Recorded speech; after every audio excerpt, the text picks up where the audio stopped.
देवाणघेवाण करण्याचं साधन काय म्हणतो आपण? संवादाचं देवाणघेवाण करण्याचं साधन आपण असं भाषेला असं म्हणतो.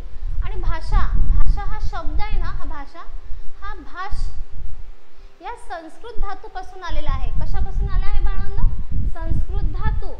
भाषा हा जो शब्द आहे, या भाषा या शब्दाचा भष या संस्कृत धातूपासून काय झालेला आहे बाळांनो? तो शब्द आलेला आहे. समजते का? आवाज मनोगत व्यक्त करण्यासाठी भाषेचा उपयोग होतो. हो बाळा, बरोबर आहे. चॅप्टर वाईज आहे का लेक्चर? हो चॅप्टर वाईज आजपासून घेणार आहे मी. मिस्टर एक्स, आवाजाचा प्रॉब्लेम होतोय का?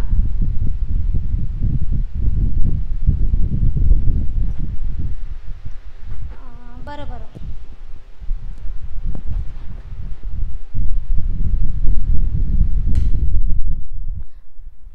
आता बरं, आता येतोय? बॅकग्राऊंडचा जो नॉईज चालू होता तो बंद केलाय. खरं किंवा येस कूलर असल्यामुळे तुम्हाला तो खरखर आणि वारासारखा आवाज येतो. येस, आता येतोय क्लिअर. अच्छा बरं, ठीक आहे, चला. ओके ठीक आहे, चला. आपण काय बघत होतो? भाषा, बरोबर आहे. भाषेला आपण काय म्हटलं आहे? संवादाची देवाणघेवाण करण्याचं साधन. संवादाचे देवाणघेवाण करण्याचं साधन म्हटलंय. भाषा हा जो शब्द आहे, हा भाष या संस्कृत धातूपासून आला आहे. कशापासून बाळा? धातू आहे. हा धातू म्हणजे माहिती आहे ना? धातू म्हणजे काय सांगितलं मी अगदी ह्या 7 लेक्चर्स मध्ये? काय झालं होतं? धातू म्हणजे काय आहे? क्रियापदाचं मूळ शब्द. क्रियापद जो असतो त्याचा काय असतो? मूळ शब्द असतो. मग भष हा जो शब्द आहे ना, हा धातू आहे. आणि कोणत्या भाषेतला आहे बाळांनो? तर संस्कृत भाषेतला आहे. कुठलं? संस्कृत भाषेतील धातू आहे भष हा जो शब्द आहे तो. आणि भष या शब्दापासून भाषा हा शब्द तयार झालेला आहे. समजलं का? ओके, ठीक आहे, चालेल. नेक्स्ट बघा.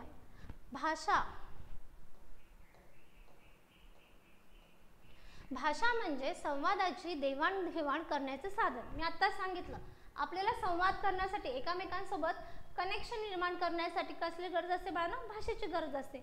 मग हा संवाद कशासाठी असतो बरं? आपण संवाद कशासाठी करतो? तर इकडे लक्ष द्या. आपलं मनोगत, आपले विचार, आपल्या कल्पना, भावना, अनुभव यांना व्यक्त करण्यासाठी, देवाणघेवाण करण्यासाठी किंवा व्यक्त करण्यासाठी आपण संवादाचा वापर करतो. संवाद कशासाठी असतो? तर प्रत्येक आपले जो आहोत आपण एकमेकांसोबत करण्यासाठी, विचार, अजून भावना, अनुभव, कल्पना यांचं शेअरिंग करण्यासाठी आपण काय वापरतो बाळांनो? भाषा हे संवादाचं माध्यम वापरतो. समजलं का आतापर्यंतच एवढं सगळं? भाषा हा शब्द भष या संस्कृत धातूपासून आलेला आहे. भाषा हा शब्द संस्कृत या धातूपासून आलेला आहे. नेक्स्ट बघा, भाषा काय आहे? भाषा हे संवादाचं देवाणघेवाण करण्याचं माध्यम आहे. भाषा हे काय आहे? संवादाचं देवाणघेवाण करण्याचं माध्यम आहे. आणि संवाद कशासाठी आपण करतो बरं? तर आपलं मनोगत, विचार, कल्पना, भावना, अनुभव हे व्यक्त करण्यासाठी, त्यांची देवाणघेवाण करण्यासाठी आपण भाषेचा उपयोग करतो. समजलं का आतापर्यंत? भाषा, चला मला एकदा सांगा, येस और नो. समजलं का बाळांनो? ओके बाळा, चला पुढे बघू आपण आता. भाषा मुख्यतः 2 प्रकारची आहे. त्यांनी काय सांगितलं? भाषा ही मुख्यतः कशी आहे बाळांनो? 2 प्रकारची आहे. किती प्रकारची आहे बाळांनो? 2 प्रकारची आहे. भाषा जी असते ही मूळतः किती प्रकारची असते? 2 प्रकारची असते. ओके बाळा सोनाली, नेक्स्ट बघा. पहिला आहे स्वाभाविक किंवा नैसर्गिक, दुसरा आहे कृत्रिम किंवा सांकेतिक. लक्ष द्या, भाषेचे मुख्य 2 प्रकार आहेत. भाषेचे मुख्य असे मूळचे किती प्रकार आहेत? 2 प्रकार आहेत. कोणते कोणते? एक आहे स्वाभाविक किंवा आपण त्याला नैसर्गिक भाषा असं म्हणू, दुसरा आहे कृत्रिम किंवा त्याला आपण सांकेतिक भाषा म्हणू. आता मला सांगा, स्वाभाविक म्हणजे काय बरं? कसं बरं? स्वाभाविक भाषा म्हणजे कशी भाषा? तुम्हाला ज्यावेळेस दुःख होतं त्यावेळेस आपण काय करतो? रडतो किंवा आपला चेहरा वगैरे पडतो, हसतो, स्माइल होतो. एखादी गोष्ट आपल्याला आवडली आपण काय करतो? नॅचरली हसतो किंवा रडतो, किंवा आपण राग आला तर आपण राग व्यक्त करतो. ह्या सगळ्या भाषा म्हणजे कशा बाळांना? स्वाभाविक आहेत. नैसर्गिक आपल्याला येतात त्या. कोणी म्हणतं का अरे तुला आता दुःख झालं बरं का, आता तू दुःख आहे ना, आता तू दुःखी बन, असं कोण म्हणतं का? अजिबात नाही. तुम्हाला ज्यावेळेस आनंद होतो, बरोबर, आनंद होतो त्यावेळेस तुम्ही हसता, हे कोणी सांगतं का आपल्याला? म्हणजे कोणी शिकवलंय का आपल्याला? असं कृत्रिमरित्या शिकवलंय का की आपण जाऊन असं कुठे वाचतो का की नाही दुःखी झाल्यावर आपलं दुःख व्हायचंय, आनंदी झालं आपल्याला हसायचंय, रागत आलं की आपण दाखवायचं की हा मला राग आलाय, क्रोध आलाय, असं रागीत बनतो का आपण? तर नाही ना. ह्या सगळ्या ज्या आहेत मग ह्या काय आहेत? भाषा ज्या आहेत ना ह्या कशा असणार आहेत? स्वाभाविक किंवा नैसर्गिक. आता दुसरं बघा, कृत्रिम किंवा सांकेतिक. त्यांनी काय सांगितलं आहे? कृत्रिम किंवा सांकेतिक. येस बाळा, आता इकडे कृत्रिम किंवा सांकेतिक. आता कृत्रिम म्हणजेच काय बाळांनो? जे आपण बनवतो ते, बरोबर ना. नैसर्गिक म्हणजे निसर्गातून आलेले किंवा आपत्जात आलेलं असतं ते आपण काय म्हणतो? नैसर्गिक. कृत्रिम म्हणजे आपण त्यांना बनवतो, त्यांचा शोध लावतो, आहे की नाही, यांना म्हणतो आपण कृत्रिम. मग याच्यामध्ये कोण कोण येतं माहिती आहे का? भाषा, आपली भाषा एक येते, आणि दुसरं असतं आपले हावभाव. आता तुम्ही म्हणाल मॅडम आत्ताच तुम्ही हावभाव म्हटले, मी जे आत्ता सांगितले हे नॅचरली येतं आपल्यामध्ये, निसर्गात येतं. रडणं, दुःखी होणं, हसणं, गप्प बसणं, फुगणं, हे की नाही, हे निसर्गातूनच येतं. पण इकडे लक्ष द्या, सांकेतिक. आपण कधी कधी बघा आपल्याला बोर झालं, समजा आपल्याला बोर झालं, खूप डिस्कशन वगैरे खूप चालू आहे, तुम्हाला तिथे बसण्याचा कंटाळा आला, त्यातला तुमचा एखादा मित्र किंवा मैत्रीण असेल, तिला सुद्धा बसायचा कंटाळा आला की चल बाबा आता लवकर जाऊया, तुम्ही जस्ट खुणणार तिला, चल ग म्हणून, तिला आपोआप कळणार, ते हाताच्या वारेने किंवा नजरेने कळणार की अरे ही आपल्याला काय म्हणते, चल म्हणून म्हणते, आहे की नाही. समजा आता मला कोणाला बोलवायचं असेल तर मी त्याला फक्त असं करीन, इकडे ये, त्याला समजून जाणार आहे की हा मला बोलवलंय, मी असं म्हणणार शांत, मी असं केलं की तुम्हाला कळणार आहे हा शांत राहायचंय, म्हणजे हे आपण निर्माण केलेला खुणा आहे की नाही. दुसरा आहे भाषा. मग भाषेमध्ये आपण लिहितो वगैरे बोलतो, आहे की नाही, हे आपण बनवलेलं आहे. ह्या काय असणार बाळांनो? बनवलेल्या आहेत. मग लक्षात ठेवा, भाषेचे मुख्यतः दोन प्रकार पडतात. भाषेचे मुख्यतः दोन प्रकार आहेत. कोणते आहेत बाळांनो? स्वाभाविक किंवा नैसर्गिक, दुसरी आहे कृत्रिम किंवा सांकेतिक. समजते का? हाताची भाषा हो हो, डोळ्यांची भाषा हो हो, सगळ्याच भाषा ज्यातून आपण आपला बोलण्याचा, आपलं जे आपल्याला जो काही मेसेज कन्वे करायचा आहे, सांगायचं, तो प्रकट करतोय आपण, बरोबर आहे ना. समजलं का हे बाळांनो? चला त्याच्या पुढे बघा, भारतातील भाषा प्रामुख्याने दोन गटात आहेत. आता इकडे लक्ष द्या, भाषा म्हणजे काय समजलं? भाषा म्हणजे संवादाचं देवाणघेवाण करण्याचं साधन, माध्यम, बरोबर आहे. आपण एकामेकाशी संवाद साधण्याचं जे माध्यम आहे ते आहे भाषा, बरोबर आहे. तसंच आता आपण बघितलं भाषेचे दोन मुख्य प्रकार आहेत. भाषेचे मूळचे मुख्य दोन प्रकार आहेत, स्वाभाविक नैसर्गिक आहे ती एक, दुसरं कृत्रिम आणि सांकेतिक आहे ती दुसरी आहे. आता त्यांनी आपल्याला सांगितले बाळांनो, भारतातील भाषा, भारतातील भाषा, आपला भारत देश आहे, तर या भारत देशामध्ये प्रमुख ज्या होत्या त्या दोन भाषांचे गट होते भारतामध्ये. येस येस, भारतामध्ये प्रमुख भाषेचे दोन गट होते. प्रमुख भाषेचे किती होते बाळांनो? दोन गट होते. पहिला बघा, इंडो युरोपियन किंवा तिला आर्यन भाषा गट म्हणतात, आणि दुसरा होता द्राविडियन भाषा गट. लक्षात घ्या, प्रश्न विचारला जातो याच्यावर बरं का. भारतातील प्रामुख्याने आढळणाऱ्या दोन भाषा कोणत्या होत्या? तर लक्ष द्या इकडे, इंडो युरोपियन तिलाच आर्यन भाषा म्हणतात, आणि दुसरा होता द्राविडियन भाषा. समजलं? हे दोन प्रमुख भाषा होत्या आपल्या भारतातल्या आहेत. समजतं का? माझा आवाज आहे ना व्यवस्थित? एकदा सांगा. तो जो गट आहे, भारतातील प्रमुख भाषांचे गट किती आहे बाळांनो? दोन. भारतातील प्रमुख भाषांचे गट आहेत दोन. First one is Indo European म्हणजेच आर्यन भाषा गट, आणि दुसरा आहे द्राविडियन भाषा गट. समजलं का? ओके, चला आता आपण बघूया. हा जो फर्स्ट आहे इंडो युरोपियन किंवा आर्य भाषा, हा गट, त्याच्यामध्ये कोणत्या भाषा येतात? फर्स्ट येते संस्कृत, दुसरी हिंदी, तिसरी मराठी, गुजराती. या इंडो युरोपियन भाषांमध्ये कोणत्या कोणत्या भाषा आहेत बाळांनो? संस्कृत, हिंदी, मराठी आणि गुजराती या भाषा येतात. समजलं का? इंडो युरोपियन किंवा आर्यन भाषा आर्याने निर्माण केलेल्या. आर्य आपले मूळचे भारतातले ते नव्हते, ते युरोप मार्गे आलेले होते. कसे होते? युरोप मार्गे आलेले. मग ते कसे आहेत बाळांनो?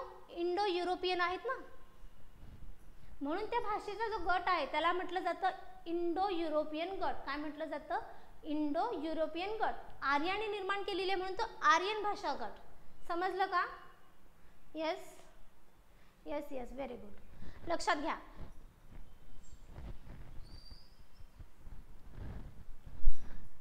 भारतातील भाषा प्रामुख्याने 2 घटकात होत्या. त्यातला पहिला गट आहे इंडो युरोपियन, त्यालाच काय म्हणतात, आर्यन भाषा. आणि या इंडो युरोपियन भाषामध्ये कोण कोण आहेत? संस्कृत, हिंदी, मराठी आणि गुजराती या भाषेचा समावेश आहे. नेक्स्ट बघा, गट दुसरा द्राविडियन भाषा. कोणती भाषा? द्राविडियन भाषा. याच्यामध्ये कोणत्या कोणत्या भाषा येतात बघा? तामिळ, तेलुगू, कानडी आणि मल्याळम या भाषांचा आहे. या भाषांना काय म्हटलं जातं? द्राविडियन भाषा. एवढं तर लक्षात येतं ना तुमच्या? भारताच्या साऊथला, दक्षिणेला ज्या भाषा आहेत ना, त्याला द्राविडियन भाषा गट असं म्हटलं जातं. कोणत्या? भारताच्या दक्षिणेला ज्या आहेत त्या. मग तेलुगू, तमिळ, कानडी, मल्याळम ह्या सगळ्या भाषा ज्या आहेत त्या द्राविडियन गटामध्ये येतात. समजलं का? येस, तेलुगू, कानडी, मल्याळम. ओके, ठीक आहे. लक्षात द्या बाळांनो, भारतीय भाषेचे 2 प्रमुख गट आहेत. फर्स्ट आहे इंडो युरोपियन म्हणजेच आर्य भाषा गट. दुसरा आहे द्राविडियन गट. द्राविडियनमध्ये कोण कोण येतात? साऊथच्या सगळ्याच भाषा येतात बघा, तमिळ, तेलुगू, कानडी आणि मल्याळम. आणि आर्यन भाषा गटामध्ये कोण कोण येतं? संस्कृत, हिंदी, मराठी आणि गुजराती भाषा येतात. समजलं का एवढं?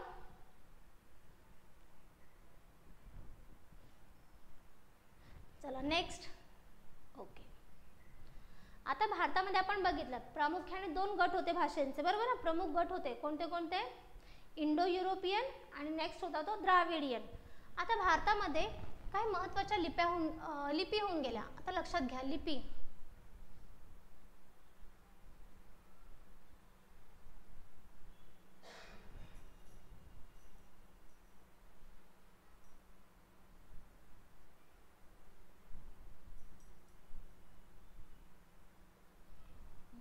बरं, ठीक आहे. चला इकडे लक्ष द्या. लिपी. आता लिपी हे म्हणजे काय समजून घ्या, त्याच्यानंतर आपण हे घेऊया. लिपी, इकडे लक्ष द्या बाळांनो. लिपी. लिपी म्हणजे काय? तर लिपणे. लिपी म्हणजे काय? तर लिपणे.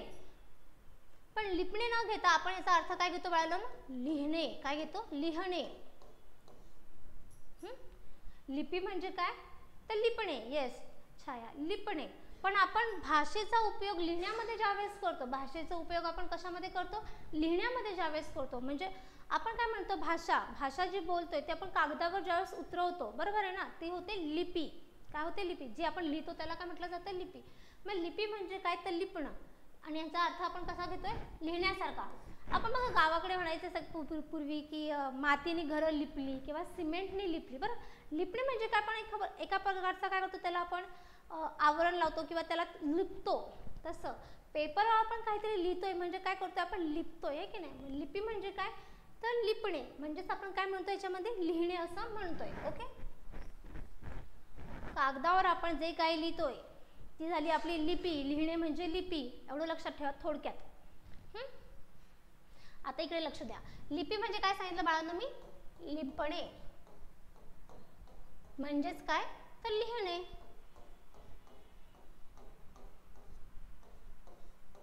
Is it clear? हा पॉइंट समजला का बाळांनो? येस, लिपी म्हणजे लिहिणे, बरं का? मग आता आपण म्हणतो भाषा भाषा भाषा. मग आता ही भाषा, आता समजा ठीक आहे, माणूस मी म्हटलं तुम्हाला अश्मयुगातला एकटा राहायचा, त्याच्यानंतर तो टोळीमध्ये राहायला लागला, मग तो नगरमध्ये राहायला लागला, बरोबर आहे ना?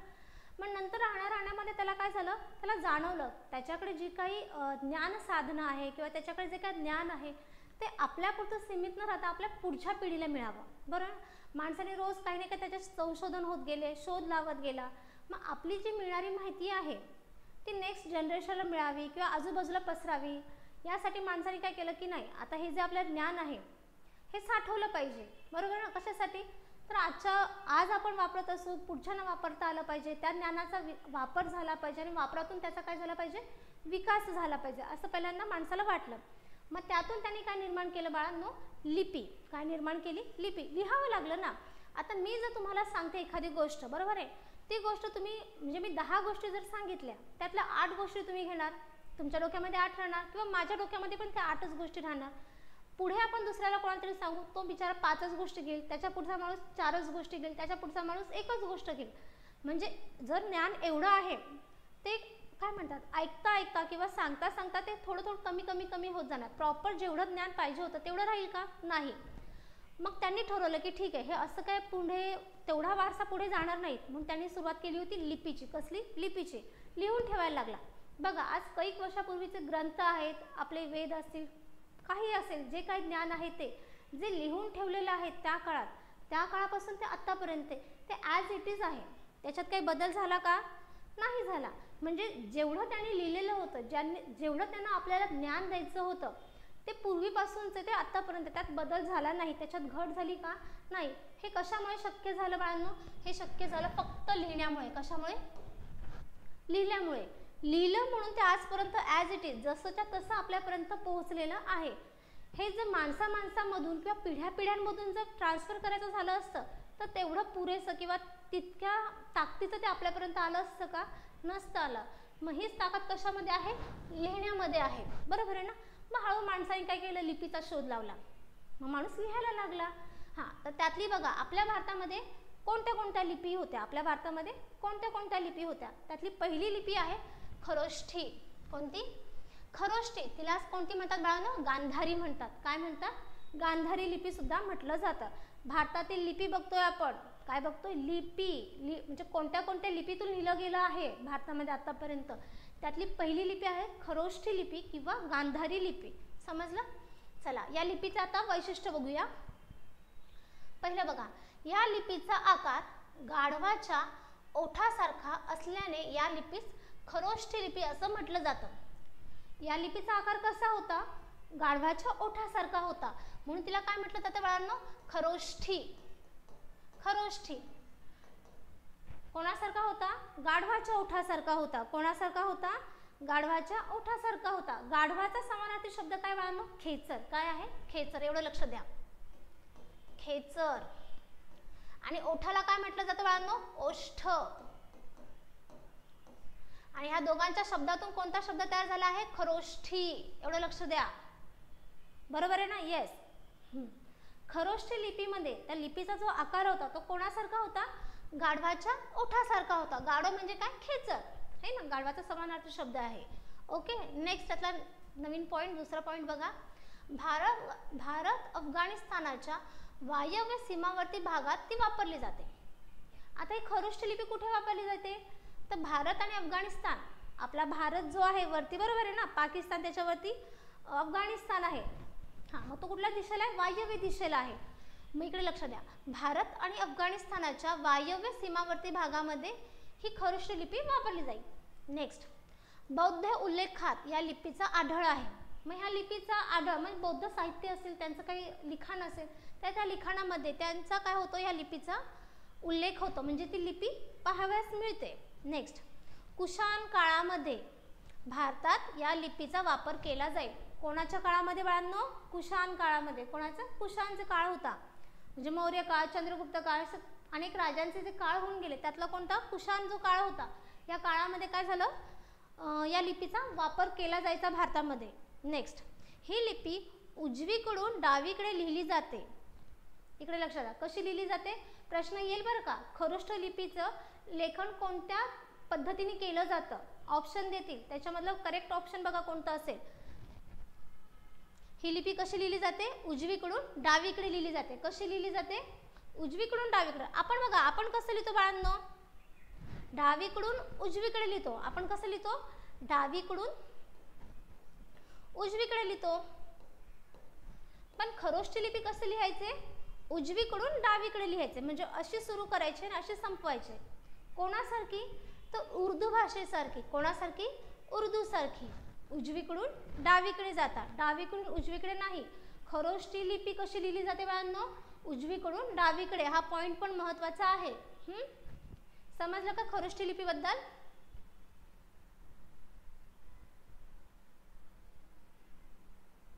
खरोष्ठी लिपी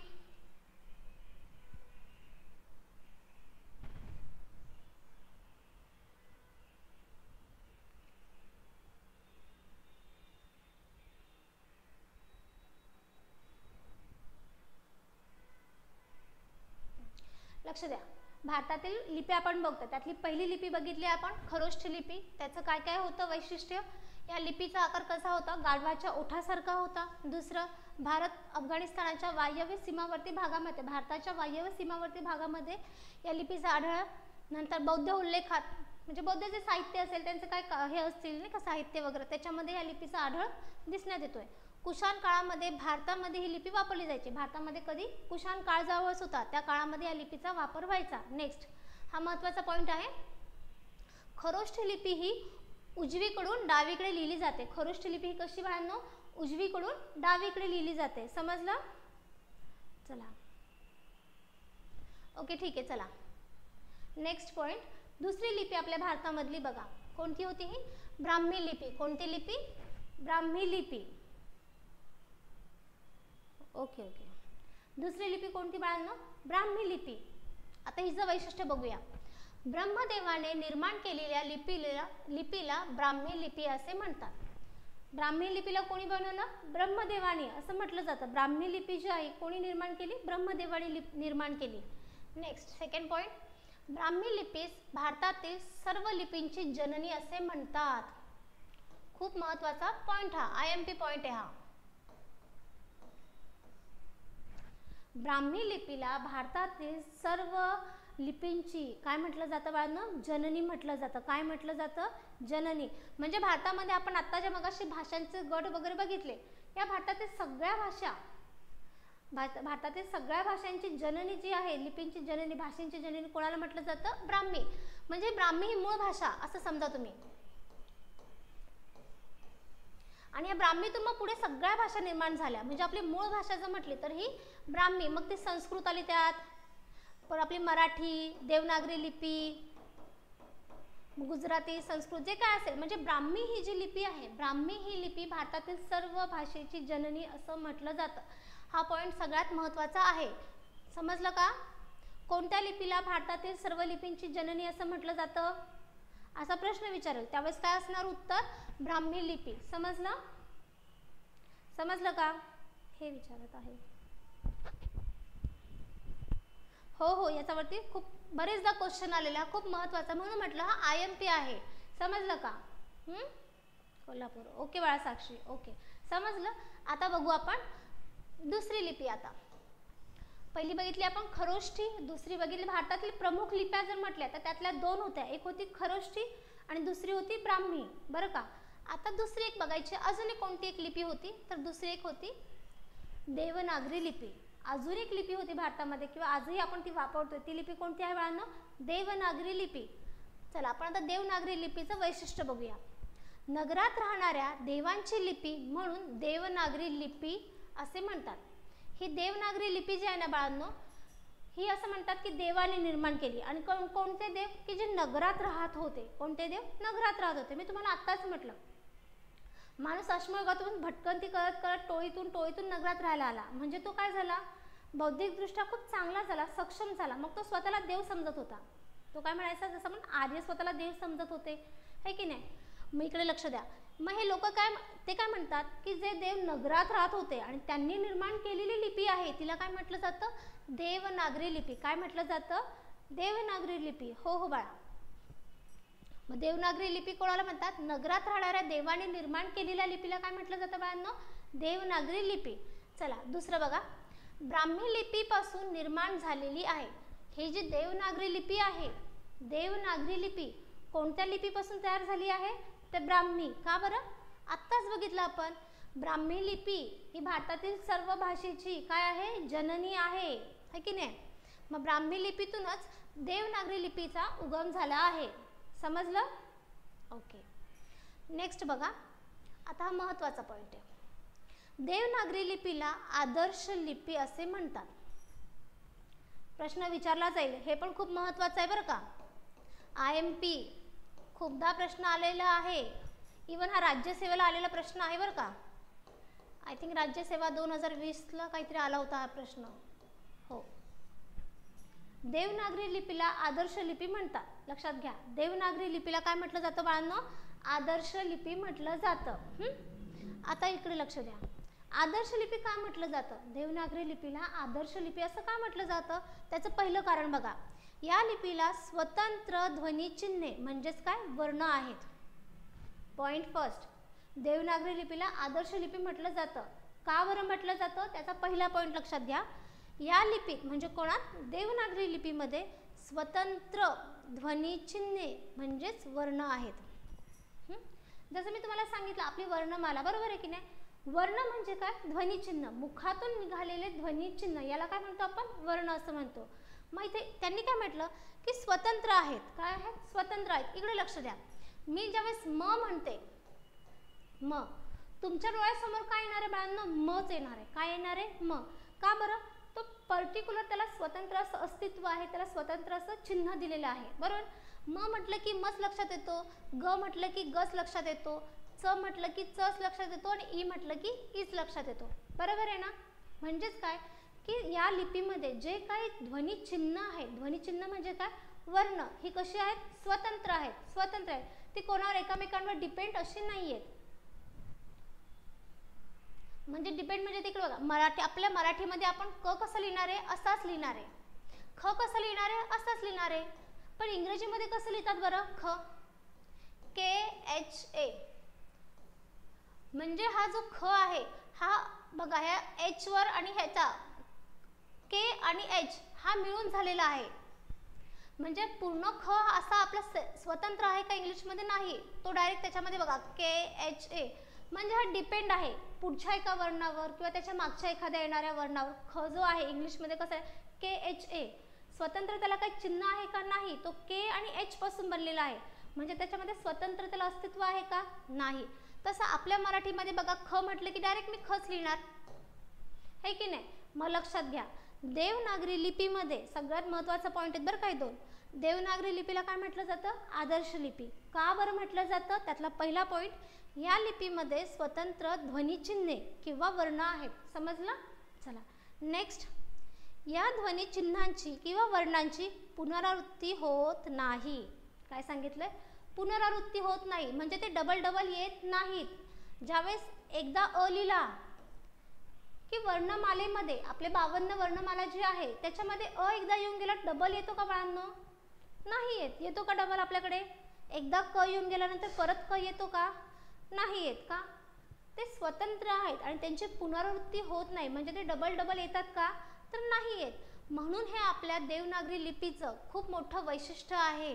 आणि या दोन वैशिष्ट्यामुळे देवनागरी लिपी काय झाली बाळांनो? आदर्श लिपी म्हटलेली आहे. काय म्हटलं आहे? आदर्श. का? सगळ्यात महत्त्वाचं म्हणजे स्वतंत्र ध्वनिचिन्ह आहेत, स्वतंत्र ध्वनिचिन्ह आहेत आणि ती जी ध्वनिचिन्ह आहेत त्यांची पुनरावृत्ती होत नाही. म्हणजे ते परत परत येत नाहीत. या दोन कारणामुळे देवनागरी लिपी काय बाळांनो? आदर्श लिपी आहे. समजलं? Yes yes. चला आता पुढचा पॉईंट बघा. आता ही देवनागरी लिपी लिहायची कशी? जसं खरोष्टीमध्ये आपण बघितलं होतं. खरोष्टी कशी होती बाळांनो? गाढवाच्या ओठाच्या आकारासारखी होती. तशा पद्धतीचं तिचं लिखाण होतं. मग आपली देवनागरी लिपी जी आहे, कोणती? देवनागरी लिपी ही लिहिण्याची वैशिष्ट्य कशी? म्हणजे देवनागरी लिपी कशी लिहिली जाते असं त्यांनी विचारलं आहे.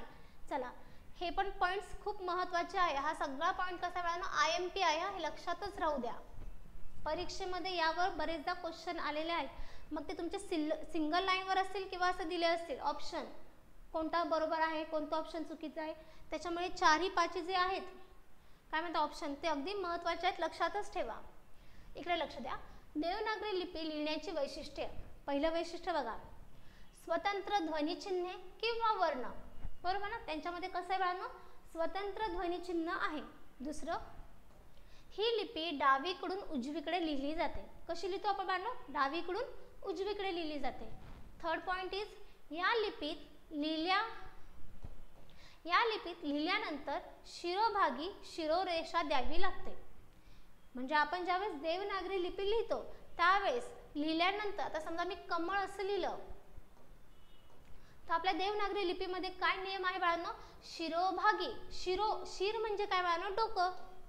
शिर म्हणजे काय? डोकं ना? बरोबर ना? मग त्यांनी काय सांगितलं, ज्यावेळेस तुम्ही शब्द लिहिता त्यावेळेस काय झालं पाहिजे? आपल्या त्या शब्दाच्या शिरोभागी म्हणजे डोक्यावर शिरोरेषा द्यावी लागते. डोक्यावर एक रेषा द्यावी लागते. हे त्याचं वैशिष्ट्य आहे देवनागरी लिपीचं. आलं का लक्षात? लिहिल्यानंतर काय द्यावी लागते? शिरोभागी शिरोरेषा द्यावी लागते. नेक्स्ट पॉईंट बघा, चौथा. देवनागरी लिपीचे लिखाण आडव्या, उभ्या, तिरकस, गोलाकार, अर्धगोलाकार रेषांनी केलं जातं. म्हणजे देवनागरी लिपी जी आहे ती कशा पद्धतीने लिहिली जाते तर इकडे लक्ष द्या. आडव्या, उभ्या, तिरकस, गोलाकार, अर्धगोलाकार रेषांनी लिहिली जाते. रेषांयुक्त आहे आपली. हे आडवे, उभे, गोलाकार, तिरकस, गोलाकार, अर्धगोलाकार हे काय बाळांनो रेषा आहेत. या रेषांयुक्त आहे. बघा ना आपण क लिहितो, आडवी रेष, हा अर्धा गोलाकार, हा अर्धगोलाकार, प लिहितो. अजून काय बरं सांगा, ट, ह्या सगळ्या रेषा आहेत ना. ख, समजलं. म्हणजे आपल्या ही जी रेषा आहे देवनागरी लिपी ही कशी लिहिली जाते बाळांनो, आडव्या, उभ्या, गोलाकार, अर्धगोलाकार, तिरक्या अशा रेषांनी लिहिली जाते. समजलं का. आणि देवनागरी लिपीला काय म्हटलं जातं बाळांनो, परिपूर्ण लिपी म्हटलं जातं. काय म्हटलं जातं, परिपूर्ण लिपी म्हटलं जातं. परिपूर्ण लिपी कोणत्या लिपीला म्हटलं जातं प्रश्न येईल. परिपूर्ण लिपी कोणत्या लिपीला म्हटलं जातं, त्याचं काय उत्तर असणार आहे, देवनागरी लिपी. समजलं का. देवनागरी लिपी लिहिण्याची वैशिष्ट्ये कोणती कोणती होती, कोणती कोणती वैशिष्ट्य होते बघा. पहिल्यापासून त्यांना काय, स्वतंत्र ध्वनी चिन्ह आहे. दुसरं, ती डावीकडून उजवीकडे लिहिली जाते. तिसरं काय आहे, लिहिल्यानंतर शिरोभागी शिरोरेषा द्यावी लागते. देवनागरी लिपीचं लिखाण कसं असतं, आडव्या, उभ्या, तिरकस, गोलाकार, अर्धगोलाकार रेषांनी लिहिलं जातं. आणि देवनागरी लिपीला काय म्हटलं जातं, परिपूर्ण लिपी म्हटलं जातं. समजतंय. येस येस, ओके, समजलं बाळांनो. चला पुढचा पॉइंट.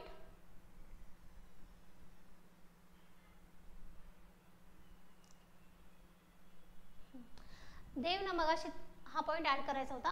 देवनागरी लिपीला बाळबोध लिपी सुद्धा म्हणतात. हे लक्षात राहू द्या. देवनागरी लिपीला काय म्हटलं जातं बाळांनो, बाळबोध.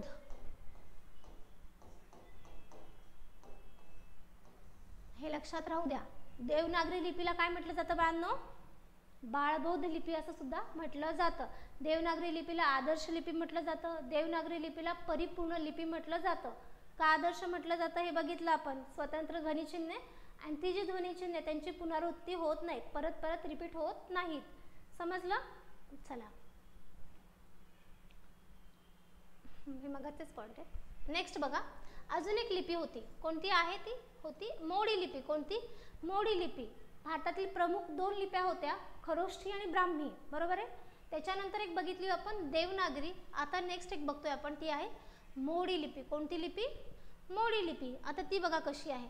मराठी देवनागरी लिपीला जेव्हा मुरड घालून लिहिले जाते तेव्हा त्या लिपीस मोडी लिपी असे म्हणतात. आणि हिलाच काय म्हटलं जातं बाळांनो, धाव लिपी सुद्धा म्हटलं जातं. मोडी लिपी म्हणजे काय की मराठी देवनागरी लिपीचाच भाग आहे. मोडी लिपी काय, मराठी देवनागरी लिपीचा भाग आहे.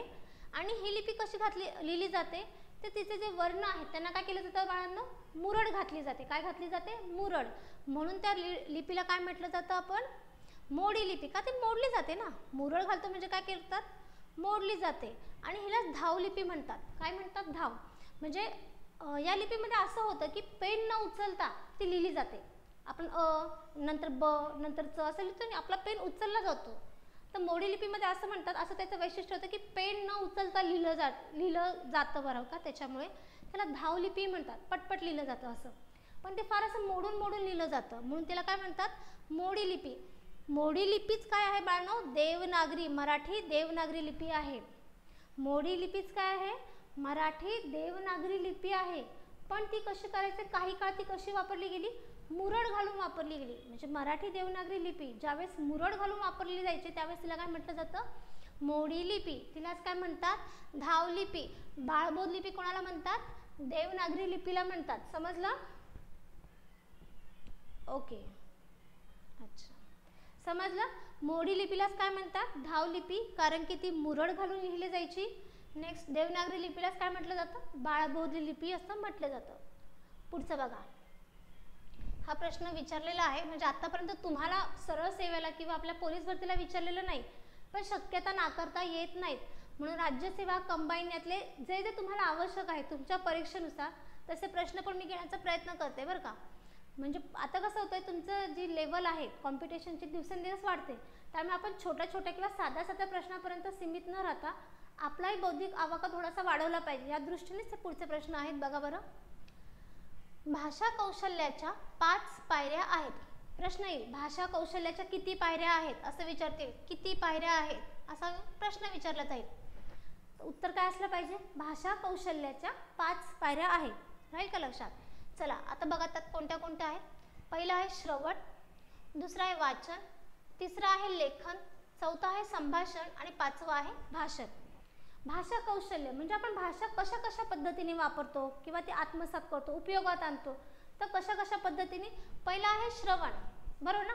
मी जे बोलते तुम्ही ऐकता, म्हणजे भाषा कौशल्य हे कशावर अजून कशावर आधारित आहे किंवा कसं वापरलं जातं, तर त्याच्या वापरण्याच्या पायऱ्यातली पहिली पायरी आहे श्रवण, ऐकण्यामधून.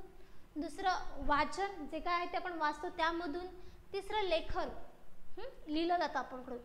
संभाषण, आपल्यामधलं जे असतं कन्व्हर्सेशन, बरोबर, ते संभाषण. आणि भाषण, भाषण म्हणजे एक व्यक्ती उभी राहतं, 10 लोक आपण ज्यावेळेस ऐकतो ते भाषण. संभाषण म्हणजे आपलं एकामेकांमधलं जे कन्व्हर्सेशन होतं ते संभाषण. समजते का. मग भाषा कौशल्याच्या पायऱ्या किती, तर 5. कोणत्या कोणत्या, श्रवण, वाचन, लेखन, संभाषण आणि भाषण, अशा भाषा कौशल्याच्या 5 पायऱ्या आहेत. समजलं का. IMP फॅक्ट आहे ना. हो IMP म्हणूनच घेतलं बाळा, सांगता येत नाही तुम्हाला, हे नाही विचारणार, पण कदाचित किती पायऱ्या आहेत ऑप्शनमध्ये देतील. ऑप्शन 1, 2, दुसरा 2, 4 आणि 5. मग तुम्हाला माहिती असेल तर तुम्ही सांगाल ना की हा ऑप्शन क्रमांक 5 राईट आहे. किंवा आता ह्याच्यामध्ये तुम्हाला ऑप्शनमध्ये हे देतील, भाषा कौशल्याच्या श्रवण देतील 1, ऑप्शन 2 देतील वाचन, ऑप्शन 3 देतील भाषण आणि ऑप्शन 4 देतील यापैकी नाही किंवा सर्वच येईल. तुम्हाला माहितीच नसेल तर तुम्ही काय कराल, अरे भाषा मग आपण फक्त बोलतो किंवा ऐकतो किंवा लिहितो, तुम्ही एक कराल किंवा कोणी हे करेल, तिसरा कोणी हे करेल, पण नाही, याचं उत्तर काय असणार आहे, सगळंच असणार आहे. समजलं का. त्याच्यामुळे हे 5 पॉइंट आणि हा सगळा लक्षातच राहायला पाहिजे की भाषा कौशल्याच्या पायऱ्या किती आहेत, 5 आहेत. श्रवण, वाचन, लेखन, संभाषण आणि भाषण, अशा भाषा कौशल्याच्या 5 पायऱ्या आहेत. समजलं. चला नेक्स्ट बघा, भाषेची वैशिष्ट्ये.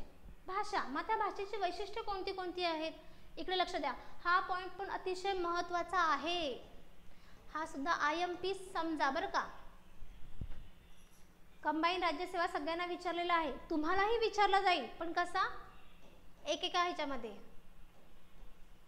यातला एखादा पॉइंट देतील, चुकी बरोबर, मग मधला जो एखादा गाडीने जागा असेल भरा, असं काहीतरी आहे. पण युजली चुकी बरोबर याच्यामध्ये येईल किंवा दिलेलं विधान खरं आहे की नाही, यापैकी कोणते योग्य आहेत, असं काहीतरी विचारलं जाईल. हे सगळे पॉइंट्स लक्षात घ्या.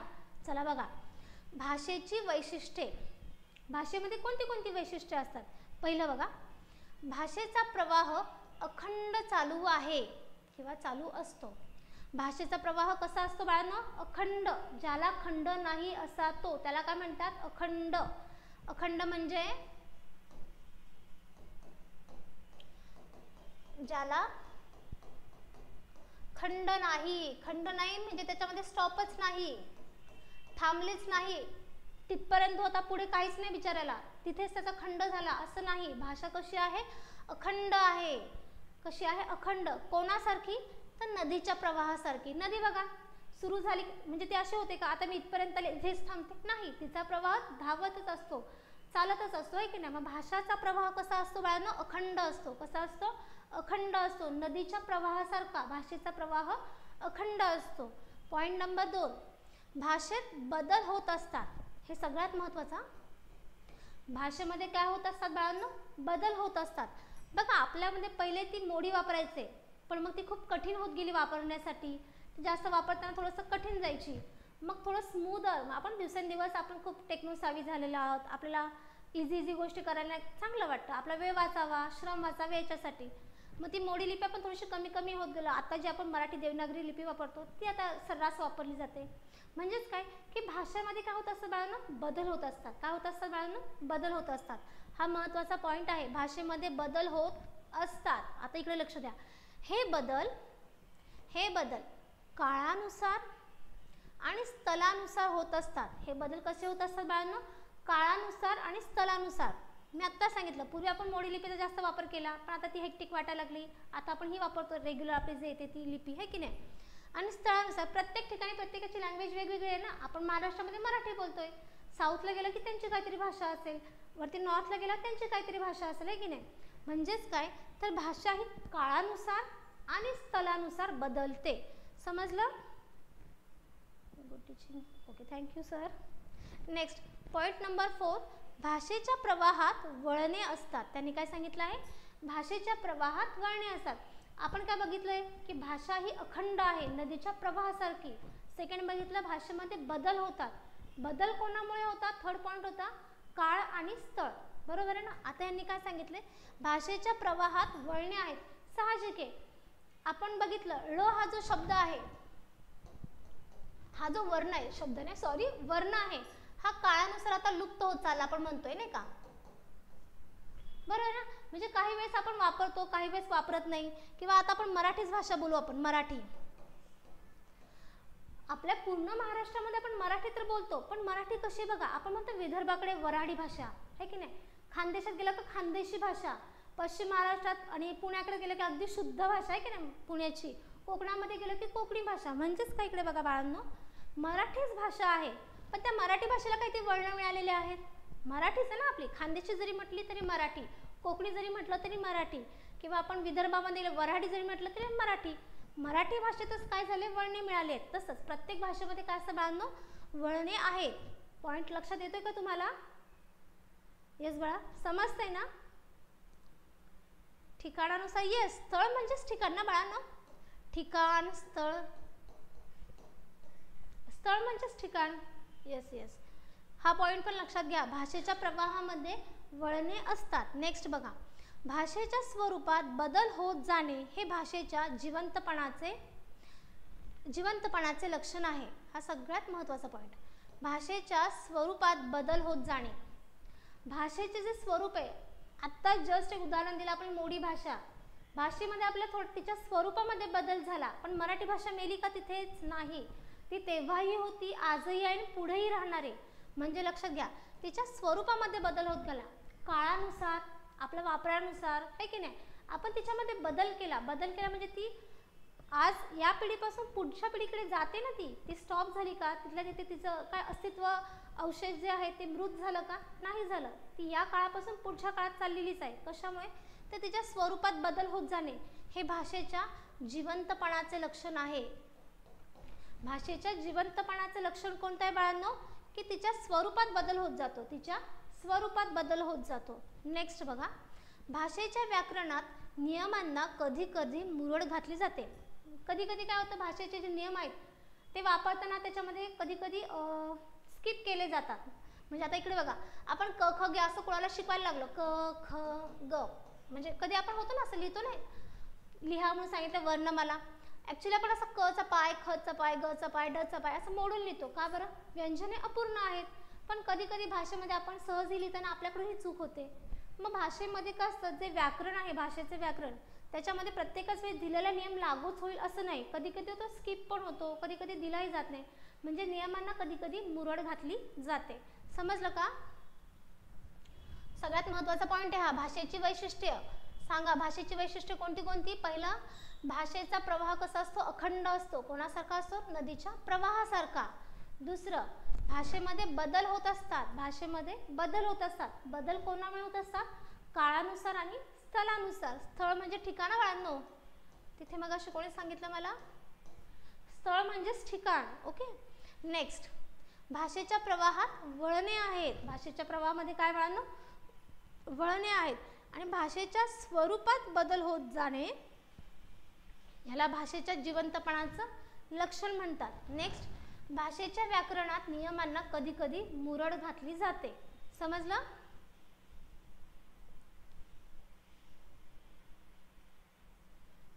अशा प्रकारे आपलं आजचं लेक्चर झालेलं आहे. आय होप तुम्हाला समजलं असणार आहे. चला, उद्या भेटू आपण याच वेळेमध्ये. Okay, bye.